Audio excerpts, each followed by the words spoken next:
ಹುಬ್ಳಿ ಕನ್ನಡದ ವಿಶೇಷ ಕಾರ್ಯಕ್ರಮಕ್ಕೆ ಸ್ವಾಗತ. ನಾನು ರಂಜಿತ್ ಶಿರಿಯಾರ್. ಈಗ ಯಾರ ಬಾಯಲ್ಲಿ ಕೇಳಿದ್ರು ಹಾಸನ ಕನ್ನಡಿಗ ಪ್ರಧಾನಿ ಮಾಜಿ ಪ್ರಧಾನಿ ದೇವೇಗೌಡರನ್ನ ಕೊಟ್ಟಂತಹ ಜಿಲ್ಲೆ, ದೇಶಕ್ಕೆ ಒಬ್ಬ ಅಪ್ರತಿಮ ನಾಯಕ ದೇವೇಗೌಡರನ್ನ ಕೊಟ್ಟಂತ ಜಿಲ್ಲೆ. ಇವತ್ತು ದೇವೇಗೌಡರ ಫ್ಯಾಮಿಲಿಯಿಂದಲೇ, ದೇವೇಗೌಡರ ಮೊಮ್ಮಕ್ಕಳಿಂದಲೇ ಇವತ್ತು ಹಾಸನ ಒಂದು ಕಪ್ಪು ಚುಕ್ಕೆಗೆ ಕಾರಣ ಆಗಿದೆ. ಹಾಗಾದರೆ ಈ ಹಾಸನದ ಜನ ನಡೆದಿರುವಂಥ ಸಾಲು ಘಟನೆಗಳ ಬಗ್ಗೆ ಏನು ಹೇಳ್ತಾರೆ? ಹಾಸನದ ಜನರ ಅಭಿಪ್ರಾಯ ಏನು? ರೇವಣ್ಣನವರ ಇಡೀ ಪರಿವಾರದ ಮೇಲೆ ಬಂದಿರುವಂಥ ಈ ಗಂಭೀರ ಆರೋಪದ ಬಗ್ಗೆ ಹಾಸನದ ಪ್ರಜ್ಞಾವಂತ ಮತದಾರರು ಮತ್ತು ಜನರು ಏನು ಹೇಳ್ತಾರೆ ಅನ್ನೋದನ್ನು ಅವ್ರ ಬಾಯಿಂದಲೇ ಕೇಳೋಣ. ಬನ್ನಿ ನನ್ನ ಜೊತೆ. ಹಿರಿಯ ಮುತ್ಸದಿ, ರಾಜಕಾರಣಿ, ಮಾಜಿ ಪ್ರಧಾನಿ ದೇವೇಗೌಡರು ಕರ್ನಾಟಕದ ಹೆಮ್ಮೆ, ದೇಶದ ಹೆಮ್ಮೆ ದೇವೇಗೌಡರು. ಆದರೆ ದೇವೇಗೌಡರ ಕುಟುಂಬದಲ್ಲಿ, ರೇವಣ್ಣವರ ಪರಿವಾರದಲ್ಲಾದಂಥ ಈ ಕೆಲವೊಂದಿಷ್ಟು ಬೆಳವಣಿಗೆಗಳು ಹಾಸನದ ಜನರನ್ನು ಮುಜುಗರಕ್ಕೀಡು ಮಾಡಿದೆ. ಹಾಸನದ ಜನ ಮಾತಾಡೋದಕ್ಕಾಗದಿರುವಂಥ ಪರಿಸ್ಥಿತಿ ಈಗ ನಿರ್ಮಾಣ ಆಗಿರೋದು ನಾವು ಮಾತಾಡ್ತಾ ಇದ್ದೀವಿ, ಕೇಳ್ತಾ ಇದ್ದೀವಿ ಜನರನ್ನ. ಸರ್ ಹೇಳಿ, ಇದೊಂದು ರೀತಿಯಲ್ಲಿ ಮುಜುಗರ ಅಲ್ವಾ ಸರ್ ಹಾಸನದ ಜನತೆಗೆ? ಮುಜುಗರನೇ ಸರ್, ಎಲ್ಲ ರೀತಿಲಿ ಅದು 100% ಸತ್ಯ. ಅದು ಒಂದ್ರ ತಪ್ಪು ಒಂದು ಅವ್ರ ಫ್ಯಾಮಿಲಿಲಿ ಬತ್ತಲ ಇದೆ ಸರ್. ಎಲ್ಲರಿಗೂ ಹಾಸನ ಅಂತ ಹೇಳ್ಕೊಳಕ್ಕೆ ಬೇಜಾರಾಗಿದೆ. ಎಲ್ಲ ಪ್ರಜ್ವಲ್ ರೇವಣ್ಣಂದು ಎಲೆಕ್ಷನ್ ಟೈಮು ಮುಗೀತು, ಈಗ ಮತ್ತೆ ಸೂರಜ್ ರೇವಣ್ಣಂದು ಶುರುವಾಗಿದೆಯಲ್ಲ ಸರ್? ಅದೇ ಅವ್ರದ್ದು ಶುರುವಾಯಿತು, ನಮ್ಗೆ ಏನು ಅಂತ ಗೊತ್ತಿಲ್ಲ ಅದ್ರ ಬಗ್ಗೆ. ಜನಗಳೆಲ್ಲ ಮಾತಾಡಿ ಈಗ ಇದರಿಂದ ಆದೇಶ ಆಗಿರೋದ್ರಿಂದ ಎಲ್ಲ ಪ್ರಚಾರ ಆಯಿತು, ಹಾಸ್ಪಿಟ್ಲಿಂದ ಪ್ರಚಾರ ಆಯಿತು. ಯಾಕೆ ಹಿಂಗೆ ಅಂತ ನೋಡಿ, ಕುಮಾರಸ್ವಾಮಿ ಅವ್ರ ಕುಟುಂಬ ನೋಡಿದರೆ ಒಂದು ಚೌಕಟ್ಟಿನಲ್ಲಿದೆ, ರೇವೇಗೌಡರ ಇಡೀ ಕುಟುಂಬಕ್ಕೆ ಒಂದು ಕಪ್ಪು ಚುಕ್ಕೆ ಬಂದಿದೆಯಲ್ಲ ಸರ್? ರೇವಣ್ಣ ಫ್ಯಾಮಿಲಿ ಅವ್ರ ಕಲ್ತರ ಬುದ್ಧಿಗೆ ಅದು ಆಗಿರೋದು. ನಮಗೆ ಮಾಡಿದ ಕರ್ಮ ನೋಡಿ. ಒಂದ್ಸಲ ಭವಾನಿ ರೇವಣ್ಣವ್ರು ಏನೋ ಒಂದು ಅಪಘಾತ, ಕಾರ್ ಆಕ್ಸಿಡೆಂಟ್ ಆದಾಗ ಅವ್ರು ನಡೆದುಕೊಂಡಂತ ರೀತಿ ಅದೆಲ್ಲ ಈಗ ಮಾತಾಡ್ತಿದ್ದಾರೆ ಅದ್ರ ಬಗ್ಗೆ. ದೌರ್ಜನ್ಯನ ಮಾತು ಇವಾಗ ತೋರಿಸ್ತೈತಿ ಅದು ಜನರಿಗೆಲ್ಲ. ಅವ್ರು ಇದು ಎಲ್ಲರಿಗೂ ಶಾಪ ತೊಟ್ಟಿದೆ ಅವ್ರಿಗೆ. ಎಲ್ಲ ಸಕ್ಕ ಡ್ಯಾಮೇಜ್ ಆಗ್ಬಿಟ್ಟೈತೆ ಅತ್ಲಾಗೆ. ಎಲ್ಲಿ ನುಗ್ಗಿಸ್ತೀಯ ಮಂದಿಗೆ ಮಧ್ಯದಲ್ಲಿ? ಸೈಡ್ ಕೂತ್ಕೊಡ್ರಿ ಬನ್ನಿ ಕೈಗ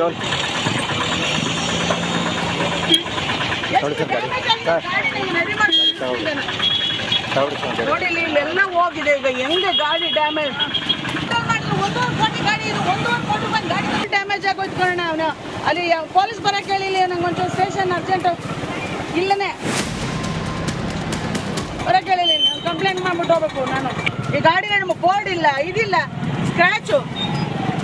ಸಾಯಂಗಿದ್ರೆ ನೀ ಸಾಯ್ಬೇಕಾಗಿತ್ತು. ಬಸ್ಸಿಗೆ ಸಿಗಾಕೊಂಡು ನನ್ನ ಕಾಲ್ ಡ್ಯಾಮೇಜ್ ಮಾಡಕ್ತೀನಿ ಅವನು.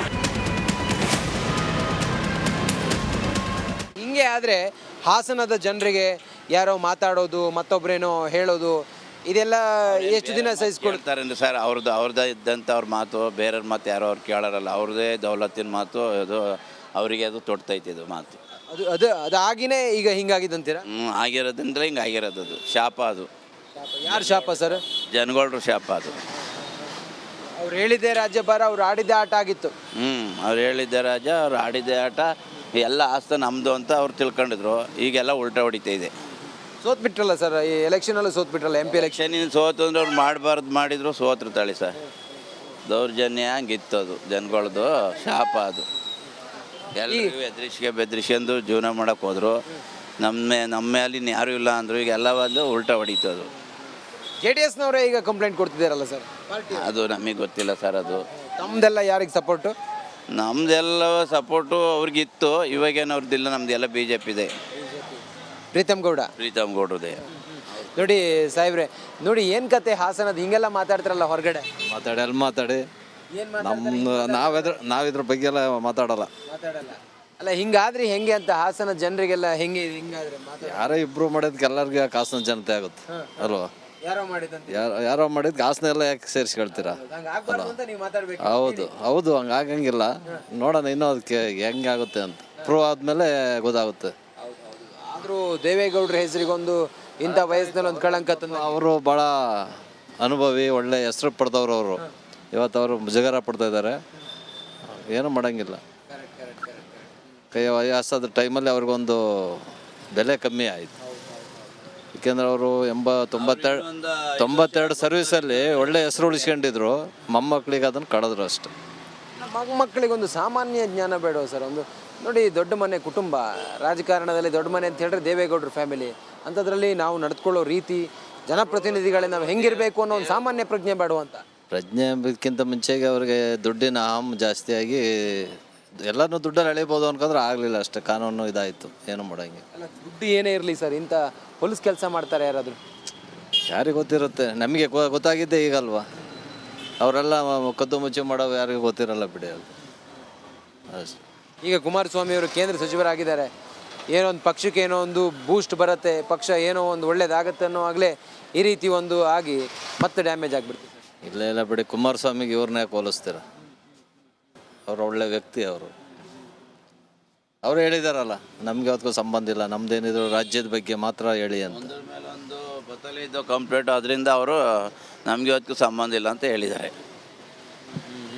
ನೋಡಿ, ಇದೆಲ್ಲ ಜನರ ಅಭಿಪ್ರಾಯ ಆಗಿದೆ. ತಾವೇನು ಹೇಳ್ತಿಲ್ರಿ ಸರ್? ಈ ರೀತಿ ಎಲ್ಲ ಸುದ್ದಿ ಆದಾಗ ಬೇಸರ ಆಗಲ್ವಾ? ಯಾರೋ ಹೇಳೋದು ಕೇಳೋದೆಲ್ಲ ನೋಡಿ ಆಗುತ್ತೆ. ಅದಕ್ಕೆ ಏನು ರಿಯಾಕ್ಟ್ ಮಾಡಿ ಏನು ಪ್ರಯೋಜನ ಸರ್? ಇವಾಗ ಈ ಸೋಷಿಯಲ್ ಮೀಡಿಯಾ ಬಂದಮೇಲೆ ಯಾವ್ದು ಗೊತ್ತಾಗಬಾರ್ದು ಅದು ಗೊತ್ತಾಗ್ತಾ ಇದೆ. ಈಗ ನಿಮ್ಮದೇ ಚಾನಲ್ಲೇ ತುಂಬ ಲೇಟು. ಒಂದು ಎಕ್ಸಾಂಪಲಲ್ಲಿ ನಾನು ಹೇಳೋದು, ನಿಮ್ಮ ಚಾನಲ್ಲೇ ತುಂಬ ಲೇಟು. ಈಗ ನಾನು ಓಪನ್ ಮಾಡಿದ ತಕ್ಷಣ ಇಮಿಡಿಯೇಟ್ಲಿ ಬಂದಿರುತ್ತೆ. ಯಾರೂ ಎಡ್ರಲ್ಲ.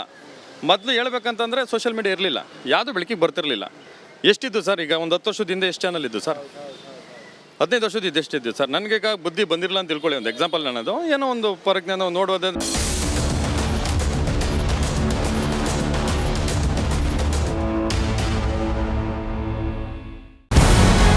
ನಮಸ್ಕಾರ, ಕರ್ನಾಟಕ ಪ್ರೈಮ್ ಟೈಮ್ಗೆ ಸ್ವಾಗತ. ನಾನು ಜಯಪ್ರಕಾಶ್ ಶೆಟ್ಟಿ. ಇಡೀ ಕರ್ನಾಡು ಇವತ್ತು ರೆಬೆಲ್ ಆಗಿ ನಿಂತಿದೆ. ಈ ಹಗರಣಗಳನ್ನು ಸದನದಲ್ಲಿ ಪ್ರಸ್ತಾಪ ಮಾಡಲು ಕೂಡ ಕಾಂಗ್ರೆಸ್ ಹಿಂದೇಟು ಹಾಕಿದ್ದೇಕೆ?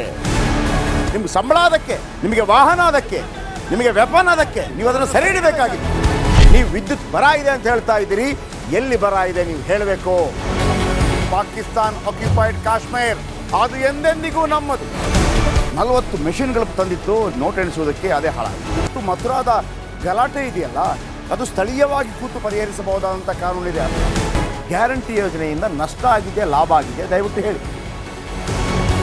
Dawood Ibrahim most wanted criminal ಯಾವಾಗಾದ ಅಂದರೆ ಇಲ್ಲಿ ತನಕ ಭಾರತ ದೇಶದಲ್ಲಿ ಓರ್ವ ದಲಿತ ಪ್ರಧಾನಿಯಾದಂಥ ಇತಿಹಾಸವೇ ಇಲ್ಲ. ರಿಪಬ್ಲಿಕ್ ವರ್ಲ್ಡ್ ಆಪ್ ಇದು ಕೇವಲ ಅಪ್ಲಿಕೇಶನ್ ಅಲ್ಲ, ಸಮಗ್ರ ಸುದ್ದಿಗಳ ಸಂಪರ್ಕ ಮಾರ್ಗಕ್ಕೆ ಕ್ರಾಂತಿಕಾರಿ ಬದಲಾವಣೆ. ರಿಪಬ್ಲಿಕ್ ವರ್ಲ್ಡ್ ಆಪ್ ಕೇವಲ ಸುದ್ದಿ ಅಪ್ಲಿಕೇಶನ್ ಅನ್ನ ಪರಿಚಯ ಮಾಡ್ತಾ ಇಲ್ಲ, ಬದಲಾಗಿ ಡಿಜಿಟಲ್ ಸುದ್ದಿ ಬಳಕೆಯ ಹೊಸ ಯುಗಕ್ಕೆ ನಾಂದಿ ಹಾಡ್ತಾ ಇದೆ. ಇದೊಂದು ಬ್ರೇಕಿಂಗ್ ನ್ಯೂಸ್, ಪ್ರಭಾವಶಾಲಿ ಕಾರ್ಯಕ್ರಮಗಳಿಗೆ ಗಟ್ಟಿಯಾದ ವೇದಿಕೆ.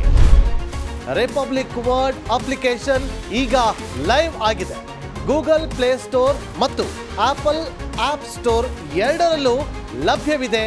ಈಗಲೇ ಡೌನ್ಲೋಡ್ ಮಾಡಿ.